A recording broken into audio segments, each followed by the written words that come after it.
นี้มาต่อเนาะ เพราะว่าพักเที่ยงไปบางกีนี่แล้วสนิทก็เมื่อหากินข้าวกินน้ำเนาะแล้ววันนี้ก็มาต่อแล้วสนิทที่ไทยภาพบรรยากาศโดยรวมเนาะของงานบุญสวงเหือแขวงสิกองสีเป็นจังได้แหละตอนนี้รู้สึกว่าอยากหนีแดดแน่แล้วเนาะก็เลยมาใส่หมวกใส่ยางคัดแน่เดี๋ยวไปเบิ่งบรรยากาศโดยรวมของงานบุญสวงเหือแขวงเซกองนำกันเด้อมาคนเดียวเส้นเก่าเส้นเกยทุกคนเพราะว่าคนอื่นเขาเจ้ากะลินบุญลินซีนเมดเนาะกับปกติเพื่อนซึ่งว่าคนหลายแห่งทุกคนแบบวุ่นวันอยู่เนาะอันนี้มันเป็นบรรยากาศยามแรกเลย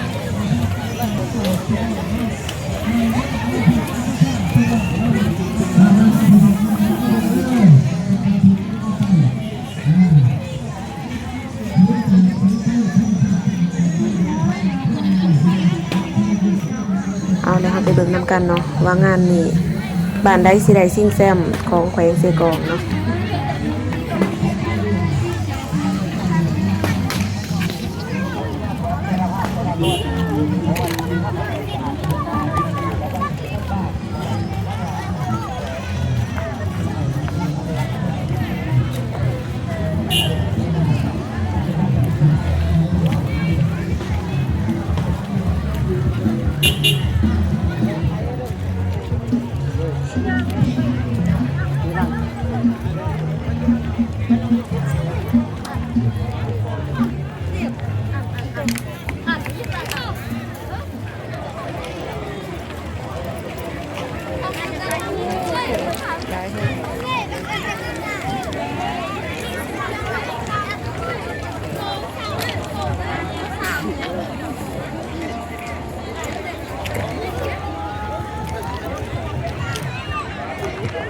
ต้องฝากเบอร์นี้กันเนาะหลายแห้งก็คือสีหอนแดดนะวันนี้ทุกคนคือสีหอนแดดแต่กระบอกเป็นยังเนาะหอนแดดกระบอกเป็นยังหอนแดดกระบอกเป็นยังเนาะเขามันเกลือนักสู้อยู่แล้วสีทนได้เนาะหอนแดดกระบอกเป็นยังคือหมอนแดดถึงขี้ไง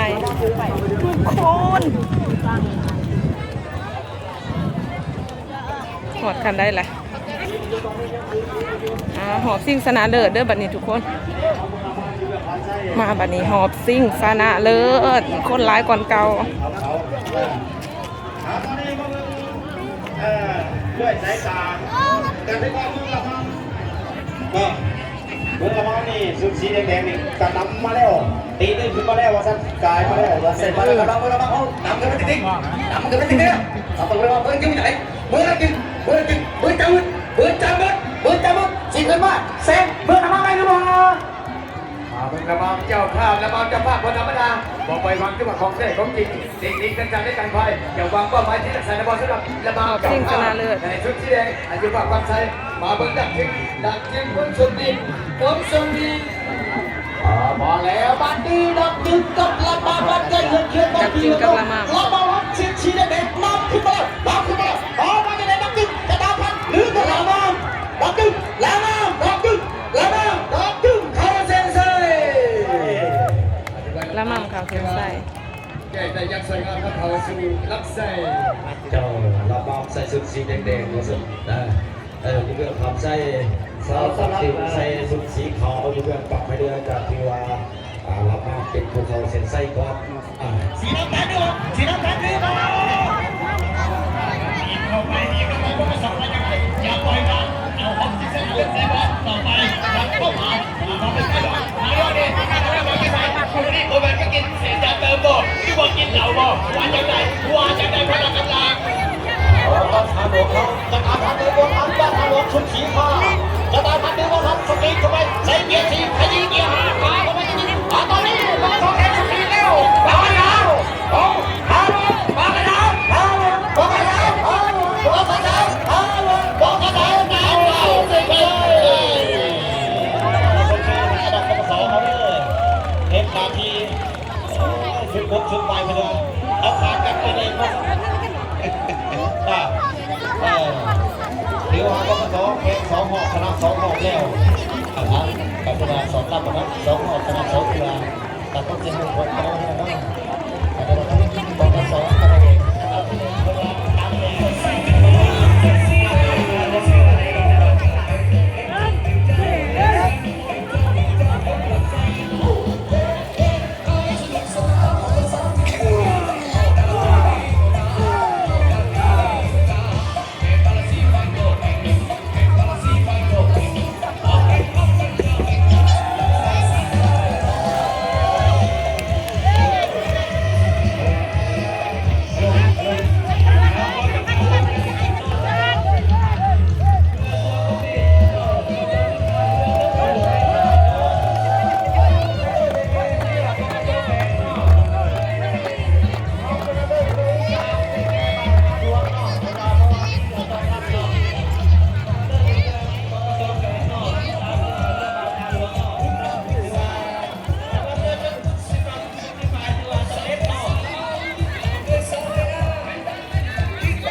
คาเซียเนาะคาเซียร้ายแห่งบัตรประโคน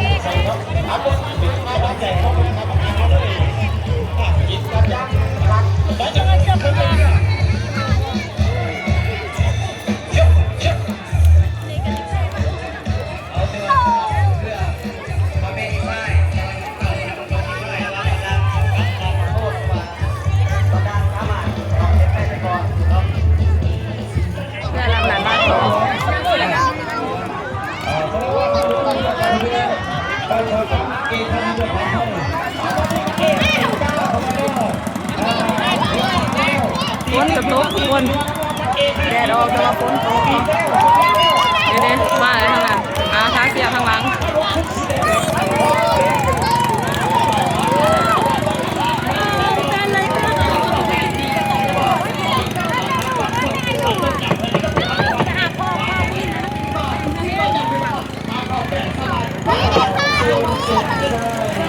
มีคัน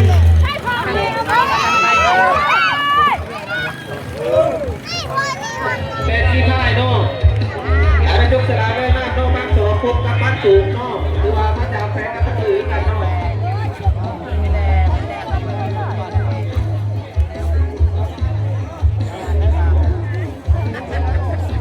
ออกมา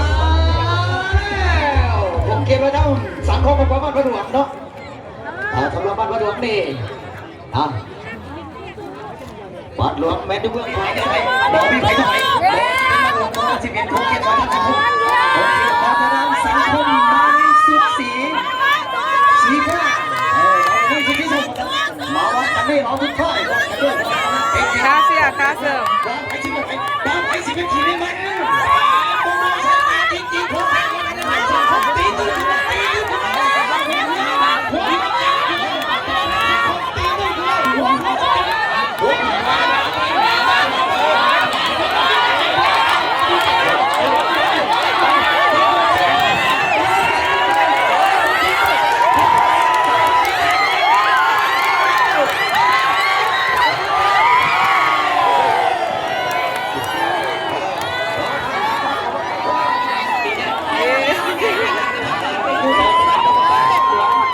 ที่บ้านสนุกผมว่าจิตสิว่าจะไหนเบื้องต้นคือตัวนี้พอทำไมว่ากันขึ้นมาเนาะมาดูมาทวนที่ไทยว่าได้เลยเนาะนี่ขัดเสียงหัวนั่นแหละเสียงหัวเลยมาดูตัวกันเลยมาดูดวงกันตัวสลากเลยเรื่องที่เราต้องที่ตามเนาะมาประตูมาประตูรายการบ้านบ้านตะวันตะวันตะคนยกงานเนาะดีสมบูรณ์เป็นว่าเป็นกระดิ่งเป็นใจ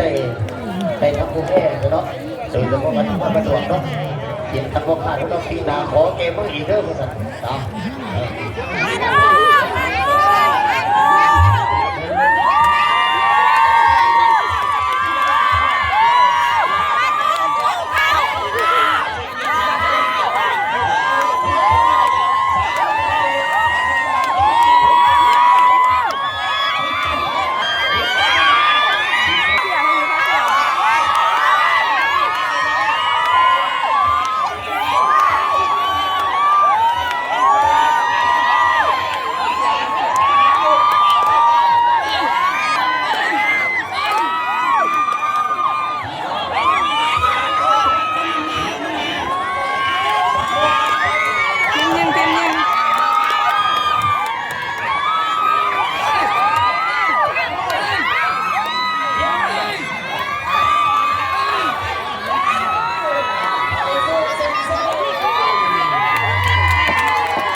จะมาบอกว่าซื้อที่เขาเพราะทางการความสมัยจะอยู่กับตอนนี้ปีนี้ขึ้นไปน้ำขึ้นไปแล้ว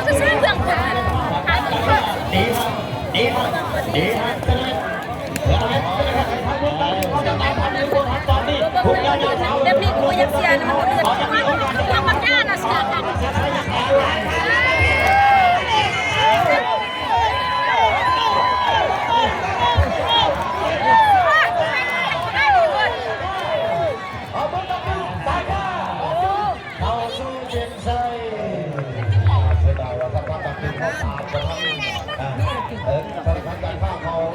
เป็นสร้อยคอ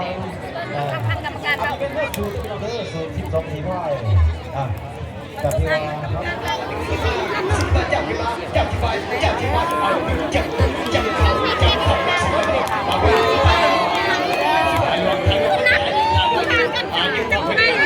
สีแดงมันเข้ามา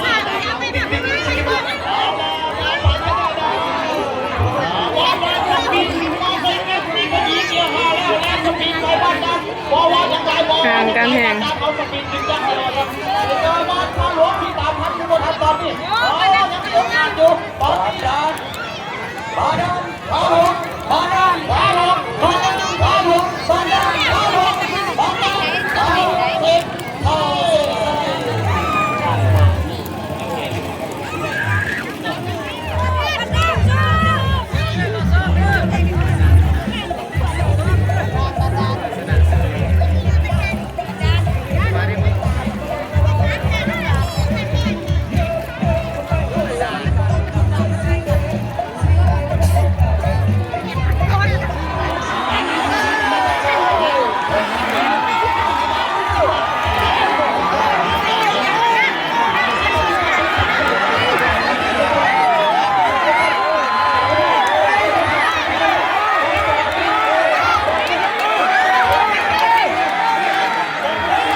เอาวันนี้ใครได้เปรียบเสียเปรียบไปแล้ว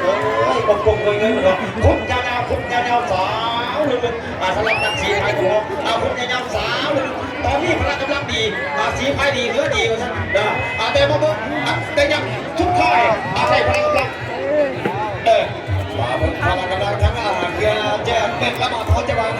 เป้าหมายทางสายบอลมาเบิ่งทั้งระด พิสัยนอนพิสัยที่บ้านบ้านคนเดียวแต่ว่าแต่บางทีนั้นชุด15มาเป็นไอ้เจนนอนจะวางเป้าหมายที่หลักแสนสูสีกันมาสูสีกันมาพี่น้องสูสีกันมาจะปีนขึ้นแล้วคนเดียวสีคดีเดียวจะปีนขึ้นแล้วจะปีนขึ้นแล้วมันว่าเป็นเกียวโอโต้มันว่าโมเลก็ขึ้นเองนี่เป็นเกียวโอโต้โมเลก็ขึ้นเองมาแล้วสุดท้ายใช่เส้นใช่พี่น้องเองเรามาเป็นเกียวโอโต้พี่น้องเองโมเลก็สปีนกันเองเลยก็สำหรับการโดยวิสัยกับเห็นเต็มทีนะเป็นว่าเป็นยังดอกก็กีฬากิจกรรมความสัมพันธ์นั่นคือเราพี่น้องเองก็มาโคเพนนะอีกทีหนึ่งก็ความรู้โปรเจกต์ทั้งผู้สนับสนุนยามเป็นทั้งการทั้งรับการและการพัฒนาเราสนองก็ต้องประกอบส่วนเป็นต้น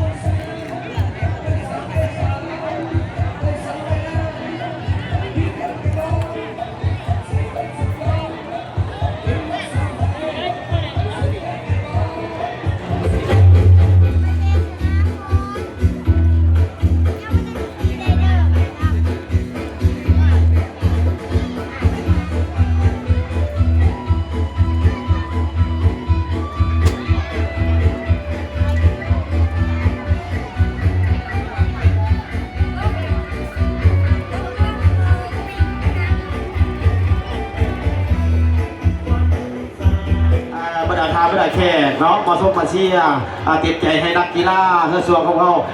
สูสีกันมาอยู่ตอนนี้สลับบ้านดามและบ้านปากโทษทีมยิง19มา2 4พายประเภทนี้ว่าจากไหนเป็นไผ่จะเป็นไผ่ร้องเข้ามาตามเทคนิคที่จะในการพายมาบางทางนั้นบันดาลแต่ว่าของแท้ปัจจุบันเฮือก็คู่คิดสูสีลงมาแล้วเป็นไผ่จะแน่นอนจะหวังเป้าหมายที่หลักไซเอาปากโทนของแท้ของจริงอยู่เบื้องปากเลยเดือนพบกับบ้านดานอยู่เบื้องปากใส่ไผ่สิเป็นไผ่ปืนจำมืดว่าจะไหลบ้านดานมาจะไหลตามสายตาแล้วตามคณะกรรมการแล้วบ้านดานล้ำหนานิดมาสั่นห่างกันไปเท่าไหร่ห่างกันไปเท่าไหร่หันไปมอบให้ทั้งอาจารย์คนมาดีเบิ่งหน้ากันบ่ได้เลยเบิ่งหน้ากันบ่ได้เลยแม่ไผ่จะได้นอนวางเป้าหมายที่ได้ใส่มาบังคุกขี้สุดสีตัดลงมาแล้วมาบังแม่ไผ่มาบังจะวางเป้าหมายปากโทนก็จะไหนอยู่พังปากด้วยเดียวตามคำว่าที่มาสิกมาเจ้าขึ้นมามาเบิ่งตัวจริงบ้านดันตีตื่นแสงขึ้นมาแล้วสำหรับบ้านดันทีมยิงบ้านดัน19มา2 4พายตีตื่นขึ้นมาแล้วนำหน้าบ้านปากโทนมาแล้วกายมาแล้วว่าจะได้บ้านปากโทนจากนั้นทันหรือบ่ทันปากโทนนำขึ้นมาติดปากโทนนำขึ้นมาติดปากโทนกับวายอมบ้านดันกับวายอมด้วยกันมาวัดกันด้วยพละกำลังเทคนิคในหล่อชุดไทย50 แมตช์ชุดไทยไอ้สิเป็นไฟสิเป็นขี่แน่นอนออกสตาร์ทจากโทนมาจะไหนปากโทนกลับมาที่ว่าซึ่งเจ้าขึ้นมาบ้านดันของแท้ของจริงอยู่ว่าความใจตามคำว่าแบบสบายมาบังคุกยิ่งชื่อสิมาบังเป็นพระเจ้าแน่นอนหวังเป้าหมายที่หลักใส่บอลดันสปีดขึ้นรอจะไหนบ้านกันผมตอนนี้ยังหมดทันยังมีโอกาสตามทันอยู่บอลดันสปีดขึ้นแล้วบ้านดันปากโทนเข้าสู่เส้นชัย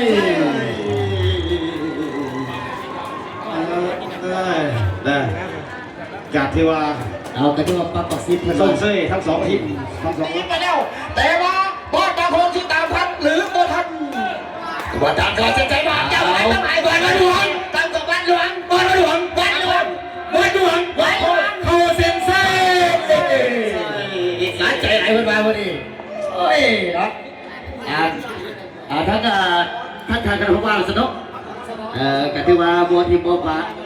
มาในร้อนบ้านด้านพบกับคงเก็บประทับใจคมคู่ขี้สูสีหัวเงี้ยเสมอกันได้หรอที่3 ที่ 4 ที่ 5วัสัญญุกสีเจ้าขามาวัดกันด้วยพละกำลังไปน้องเอามาวัดกันด้วยพละกำลังคู่ชิงชนะเล